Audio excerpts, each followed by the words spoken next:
Hai semua, saya dari pasukan sokongan ABS. Hari ini saya akan tunjukkan cara untuk membuat tempahan.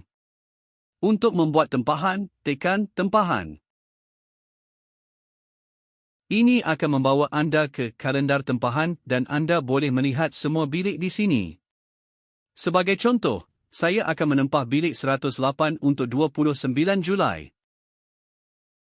Di sini anda perlu masukkan semua maklumat penting seperti nama tetamu, nombor ID, nombor telefon, kewarganegaraan, negara, tarikh keluar dan jenis kadar sebelum meneruskan.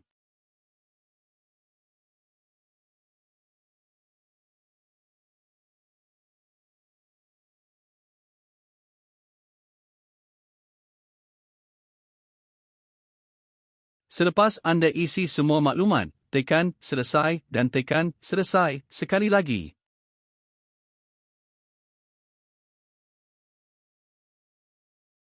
Di sini anda boleh cetak tiket tempahan dan resit deposit. Selepas selesai, tekan butang selesai.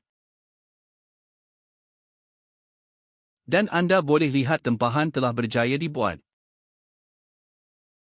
Berharap video ini membantu anda memahami cara membuat tempahan. Terima kasih.